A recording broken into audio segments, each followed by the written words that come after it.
Welcome class 12। तो चलिए बेटा अब अपन आपका एक नया अध्याय शुरू करेंगे, अध्याय नंबर 5 सातत्य एवं अवकलनीयता। ठीक है, यहाँ पे हम क्या पढ़ेंगे बेटा, सातत्य के बारे में पढ़ेंगे, कंटिन्यूटी के बारे में पढ़ेंगे। क्लियर? तो देखिए क्या होती है कंटिन्यूटी, क्या होती है सातत्यता, इसके बारे में अपन जानेंगे। ठीक है, क्लास 11 में आपने बेटा फलन के बारे में पढ़ के आए हैं। ठीक है, उसी का एक्सटेंशन फॉर्म अपन को पढ़ना है यहाँ पे। क्लियर? तो देखिए जो कंटिन्यूटी होती है वो क्या होती है, कैसे चेक करते हैं, ठीक है, किसी भी फलन की, उसको हम देखेंगे बेटा। फलन मतलब फंक्शन। तो आपने देखा होगा ना बेटा, एफ एक्स ये हमारा क्या होता है बेटा, ये हमारा एक फलन होता है बेटा। ठीक है, क्या होता है ये हमारा एक फलन होता है। ठीक है, इस तरीके का आपने देखा होगा, एफ एक्स बराबर कुछ वैल्यूज़ वगैरह दी जाती थी और उसको हम करते थे। क्लियर? आया समझ में? तो अब हमें ये चेक करना है बेटा कि मान लीजिए x बराबर हमारे पास में क्या दे दिया जाए, a दे दिया जाए। क्या दे दिया जाए बेटा, a दे दिया जाए हमारे पास में। तो हमें ये चेक करना है कि ये फलन सातत्य है कि नहीं या सातत्यता दिखा रहा है कि नहीं, इसके बारे में चेक करना है। ठीक है, लेकिन इसको अपन कैसे लिखते थे बेटा, देखो अब यहाँ पे हम क्या करेंगे, लिमिट के फॉर्म में लिखेंगे। पहले तो लिमिट के फॉर्म में देखते हैं, फिर सातत्यता चेक करेंगे। ठीक है, तो कैसे लिखेंगे बेटा, यहाँ पे x बराबर a है तो limit x tends to a, ठीक है, और ये आपका fx। ठीक है बेटा, इस तरीके से इस फंक्शन को लिखा जाएगा। क्लियर है यहाँ तक बेटा? ठीक है, क्लियर। अब ये आगे क्या है, कैसा है, यही आपको चेक करना है बेटा। क्लियर? आया समझ में? अब देखो ये जो लिमिट है ना बेटा, ये दो तरीके से होती है। देखिएगा ध्यान से, ये देखिए, ये आपके पास में एक्सेस होता है। अगर बेटा हम इस साइड चले, देखो इधर ध्यान से, ये लेफ्ट साइड अगर हम चले, ठीक है, लेफ्ट साइड, और ये क्या है बेटा हमारा राइट साइड। भाई ये जो x is equals to a दिया गया है, इसकी वैल्यू क्या हो सकती है, लेफ्ट में भी हो सकती है, राइट में भी हो सकती है। ठीक है, तो उसी से उसकी क्या होती है बेटा, लिमिट डिसाइड होती है कि वो क्या है बेटा, नेगेटिव है कि पॉजिटिव है। आया समझ में? ऋणात्मक है या धनात्मक है, ये तय किया जाता है बेटा। क्लियर? ध्यान दीजिएगा, x बराबर a। ठीक है, अब ये जो a की वैल्यू है वो ऋणात्मक और धनात्मक, मतलब उसकी लिमिट कैसे जा रही है वो हमें देखना है कि धनात्मक है या ऋणात्मक है बेटा। तो जो लेफ्ट हैंड साइड की लिमिट होती है बेटा, लेफ्ट हैंड, ठीक है, ये, तो इसको हम क्या बोलेंगे बेटा, आपकी लेफ्ट हैंड लिमिट। ठीक है, तो इसको कैसे लिखा जाएगा, limit x tends to a minus लिख दो इसको। ठीक है, क्या आ जाएगा बेटा, ये माइनस आ जाएगा। क्लियर? फिर उसके बाद में यहाँ पे लिख दो आप fx। ठीक है, ये हमने देख दिया। ठीक है, फिर अगर हमें बेटा राइट हैंड साइड की लिखना है, ठीक है, ये तो हमने लेफ्ट हैंड साइड की लिख दिया। ठीक है, बायां पक्ष, ठीक है, बायां पक्ष का लिख दिया हमने। ठीक है, फिर इसके बाद में बेटा अगर हम क्या करें, राइट हैंड साइड के लिए लिखें, दाएं पक्ष के लिए, राइट हैंड साइड। ठीक है, तो यहाँ पे क्या लिखेंगे बेटा, दायां पक्ष, दायां पक्ष। तो दायां पक्ष के लिए किस तरीके से लिखेंगे, limit x tends to a, और यहाँ पे पॉजिटिव, ये आ जाएगा बेटा। क्लियर? और यहाँ पे fx, ये आपका फंक्शन। ठीक है, तो अब किसी भी फलन की सातत्यता को अगर हमें देखना है बेटा, तो उसका बायां पक्ष और दायां पक्ष बराबर होना चाहिए। ठीक है, तभी वो फलन क्या कहलाएगा बेटा, सातत्य कहलाएगा। ठीक है, कंटिन्यूअस फंक्शन कहलाएगा।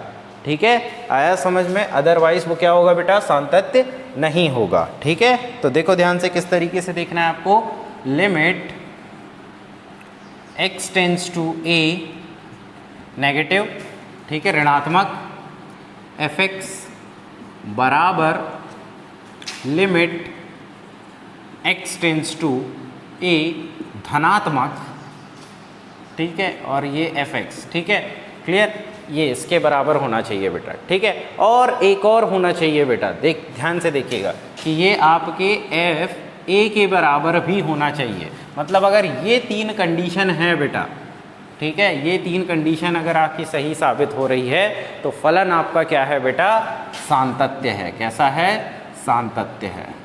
ठीक है, आया समझ में? मतलब कंटिन्यूअस फंक्शन है ये। क्या है, कंटिन्यूअस फंक्शन। क्लियर? चलिए, आया बेटा यहाँ तक समझ में? क्लियर? यहाँ तक कोई समस्या? अब देखो ग्राफिकली हम इसको कैसे समझ सकते हैं। ग्राफिकली अगर हमें समझना है बेटा कंटिन्यूअस फंक्शन के लिए, सातत्य के लिए, ठीक है। तो सातत्य के लिए देखिएगा कि कैसे समझेंगे सातत्य, समझिए ध्यान से बेटा। ये हमने ग्राफ बनाया, ये देखो, अब देखो ध्यान से, ये मैं ग्राफ बना रहा हूँ, ये मैंने बना दिया, ठीक है, दिख रहा है आपको। अब जब मैं यहाँ से यहाँ तक चला, यहाँ से यहाँ तक चला, तो क्या मैंने पेन को उठाया? नहीं उठाया पेन को, ठीक है। तो यहाँ पे मेरे को पेन उठाने की ज़रूरत नहीं पड़ी, क्योंकि ये कंटिन्यूस चलता गया। तो ये आपका क्या कहलाया बेटा? कंटिन्यूस फंक्शन कहलाया। क्या कहलाया? कंटिन्यूस फंक्शन, ठीक है। आया समझ में? फिर उसके बाद में अगर सातत्य नहीं होता, ठीक है, डिसकंटिन्यूस फंक्शन के बारे में अगर हम बात करें, ठीक है, तो ये क्या हो जाएगा? y और ये आपका x, ठीक है। तो देखो ये कैसा, ये मैंने बनाया, फिर उसके बाद में ये और ये ऐसा, ठीक है। तो ये क्या हुआ बेटा? देखो ध्यान से, ये यहाँ तक चला, ठीक है, ये फिर यहाँ पे ब्रेक हो गया, ठीक है, क्लियर। फिर यहाँ से चला, फिर यहाँ पे ब्रेक हो गया, ठीक है, फिर यहाँ पे ये ब्रेक हो गया। तो इस कंडीशन में आपको क्या दिख रहा है बेटा कि यहाँ पे जो x बराबर a अगर हम ले लें, ठीक है, मान लीजिए ये a पॉइंट पे है, तो ये वाला पॉइंट और ये वाला क्या आपको बराबर मिलेंगे? नहीं मिलेंगे। तो इसीलिए क्या है बेटा? असांतत्य कहलाएगा, मतलब डिसकंटिन्यूअस फंक्शन, डिसकंटिन्यूअस फंक्शन।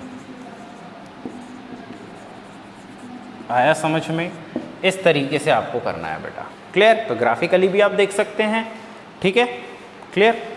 चलिए, तो अब आपने ये वाली लिमिट, इसको ध्यान में रखिएगा बेटा, ठीक है, क्योंकि पूरी एक्सरसाइज जो है वो अपन इसी के बेस पे करने वाले हैं, क्लियर। आया समझ में? चलिए, अब एक आध एग्जाम्पल लेते हैं, फिर उसके बाद में आपको और अच्छे से समझाते हैं कि किस तरीके से किया जाएगा बेटा, ठीक है। तो ये नोट कर लिया आपने, ठीक है। एक बार फिर से रिकॉल करा देता हूँ बेटा, कंटिन्यूटी क्या होती है, ठीक है। किसी भी फंक्शन की अगर हमें कंटिन्यूटी चेक करना है बेटा, तो उसकी लेफ्ट हैंड लिमिट और राइट हैंड लिमिट इक्वल होना चाहिए, और साथ ही साथ वो दोनों उस फंक्शन के भी इक्वल होना चाहिए। उस फंक्शन में जो वैल्यू दी गई है बेटा, ठीक है, उसके भी इक्वल होनी चाहिए, क्लियर। मेन चीज़ वही है, क्लियर। आया समझ में? ग्राफिकली आप कैसे देख सकते हैं बेटा कि आपको यहाँ पे ये कंटिन्यूसली ग्राफ ड्रॉ हो रहा है और यहाँ पे डिसकंटिन्यूटी, ठीक है, क्लियर। यहाँ पे वैल्यू ब्रेक हो रही है ना, देखो यहाँ से यहाँ तक एक ही कोई वैल्यू नहीं मिल रही है ना, क्लियर। चलिए, अब समझ में आया आपको इतना। अब इसको अपन रब करते हैं और एक आध क्वेश्चन से समझते हैं। चलिए, तो अब देखते हैं बेटा, क्वेश्चन ले लेते हैं। f(x) इज इक्वल्स टू, ये देखिए, ये आपके पास में फंक्शन है बेटा, है ना, एग्जाम्पल है ये। f(x) इज इक्वल्स टू, क्या ले लें भाई? 2x + 3, 2x + 3, 2x - 3, x less than and equal to 2 and x is greater than 2, ठीक है बेटा। चलिए, तो अब अपन चेक करते हैं बेटा कि ये किस तरीके से है, ठीक है। तो सबसे पहले बेटा ध्यान से देखिएगा कि इसकी लेफ्ट हैंड, क्योंकि देखो ध्यान से, ये 2 से क्या है बेटा, एक तो कम है, ठीक है, और इक्वल है, ठीक है। 2 से कम बता रहा है ना, ये 2 से कम और 2 के इक्वल, ठीक है, क्लियर। तो मतलब 2 से कम की वैल्यू क्या हो सकती है? कुछ भी हो सकती है। 2 से कम की तरफ जा रहे हैं, जो x की वैल्यू है बेटा वो 2 से कम होगी। आया समझ में? अब 2 से अगर ये कम है बेटा, तो इसकी लेफ्ट हैंड लिमिट ली जाएगी। क्या ली? चलिए बेटा, तो अब इसकी हम नेगेटिव ले लें, क्योंकि लेस देन है ये, तो limit x tends to negative, ठीक है, एंड f(x) ये हमने ले लिया। ये हमारे पास में फंक्शन है भाई, दो फंक्शन दिए गए हैं आपको, ठीक है। एक x बराबर, मतलब ये है तो पूरा एक ही फंक्शन, लेकिन हमको इस पे और इस पे चेक करना है, ठीक है, f(x) ये हमारे पास में गिवन है बेटा। तो अब इसको हम कैसे लिखेंगे?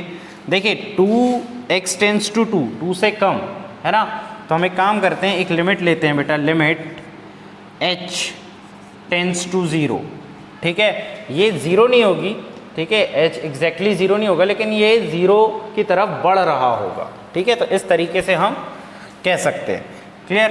तो यहाँ पे बेटा आपका क्या हो जाएगा, a, या ऐसे कर लो, h - x, ठीक है, ये हम कर सकते हैं बेटा, ठीक है, या x - h कर लो, x - h होगा बेटा, x - h, ठीक है। तो x माइनस एच मतलब x हमारे पास में कितना है बेटा 2 है, तो इसको 2 माइनस एच कर लो, है ना। ये देखो 2 माइनस एच ये हो जाएगा हमारे पास में। क्लियर, ये रहा f, ठीक है। f लगाना भूल गए थे बेटा।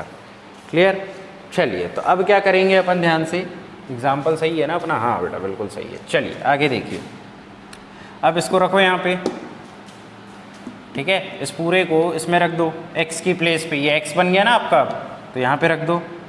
तो limit h tends to 0 f 2 x कितना है हमारे पास में 2 माइनस h प्लस 3, ठीक है। चलिए ये आ गया हमारे पास में। फिर उसके बाद में ये कितना आ जाएगा बेटा, लिमिट h टेंड्स टू 0, ठीक है। तो ये कितना आ गया 2 2 ज़ा 4 f 2 2 ज़ा 4 माइनस 2h प्लस 3, ये आ गया बेटा हमारे पास में। क्लियर, चलिए यही आ गया, ठीक है। इस फंक्शन को तो हमने सॉल्व ही कर लिया ना, तो ये इतना आ गया हमारे पास में। अब देखो अगर हम h को 0 के इक्वल रख लें बेटा, ठीक है, अप्रॉक्सीमेटली हम इसको 0 मान सकते हैं। तो अगर ये 0 हो गया बेटा, तो 4 माइनस ये 0 प्लस 3, तो कितना आ जाएगा बेटा 7 आ जाएगा। ये देखो ये 7 आ गया आपका। तो जो आपके लेफ्ट हैंड वाले की वैल्यू आई है वो कितनी आई है, 7 आई है। कितनी आई है बेटा, प्लस की 7, ठीक है। अब राइट हैंड वाले को देखते हैं अपन, ठीक है, राइट हैंड वाले को। चलो तो राइट हैंड वाले को देखते हैं अपन। तो इसी तरीके से देखेंगे, limit x tends to 2 positive, ये वाले को, ये देखो ग्रेटर देन 2 से बड़ी होगी, x की वैल्यू जो होगी वो 2 से बड़ी होगी बेटा, ठीक है। और ये आपका fx इज इक्वल्स टू, फिर यहाँ पे लिमिट h टेंड्स टू 0, ठीक है। h हमने कोई वैल्यू मान ली है बेटा जो कि क्या है 2 से बहुत ही कम है, ठीक है। बिल्कुल आप कंसीडर कर सकते हैं 0.001, ठीक है, वो हमने मान ली बेटा, जो कि 0 की तरफ बढ़ रही है, ठीक है, जो कि 0 की तरफ बढ़ रही है, ठीक है। तो यहाँ पे कितना हो जाएगा बेटा हमारे पास में 2 प्लस h, ये हो जाएगा, ठीक है, 2 प्लस h। तो ये कितना हो गया बेटा, अब देखिए ध्यान से, 2 प्लस h को रख दें अपन, तो लिमिट, इसको ऐसे लिख लो, f 2 प्लस h, ये लो, फिर लिमिट h टेंड्स टू 0, ठीक है, इसको रखो बेटा, तो कितना हो जाएगा f 2 प्लस h माइनस 3, ये आ गया। अब इसको सॉल्व करो तो कितना आ जाएगा बेटा, 2 2 ज़ा 4, ठीक है, 4 प्लस 2h माइनस 3, h को 0 रख लो तो 4 माइनस 3 कितना आ जाएगा, टू 0, ठीक है। अप्रॉक्सीमेटली मान लेते हैं बेटा इसको 0, है ना, क्योंकि h भी क्या है, एक बार में जाके वो 0 की तरफ बढ़ जाएगा, ठीक है। तो 4 माइनस 3, तो ये आ गया 1। तो आप देख रहे हैं बेटा कि लेफ्ट हैंड साइड और राइट हैंड साइड आपको इक्वल नहीं दिख रहा है। अच्छा fx निकाल के देखें क्या अपन, fx मतलब f2 रख के देखें अपन, किस फंक्शन में रख के देखें बेटा, इस फंक्शन में रख के देखते हैं, या इस फंक्शन में रख के देखते हैं, 2x प्लस 3, ठीक है। तो 2 इंटू 2 इज इक्वल्स टू 3, तो ये कितना आ रहा है 7, ठीक है। तो ये और ये तो इक्वल आ रहे हैं, लेकिन ये नहीं आ रहा है, ठीक है। क्लियर, ये देखो ना लेफ्ट हैंड वाली नहीं आ रही है। तो हम क्या बता सकते हैं बेटा कि ये हमारा एक डिसकंटिन्यूअस फंक्शन है। कैसा है, डिसकंटिन्यूअस फंक्शन, ठीक है, ठीक है, मतलब ये सातत्य नहीं है बेटा, आया समझ में, नहीं है। क्लियर, तो इस तरीके से चेक करना है। अब अगली क्लास में अपन इसकी एक्सरसाइज शुरू करेंगे बेटा, ठीक है, फिर अपन एक्सरसाइज के क्वेश्चन देखेंगे, ठीक है।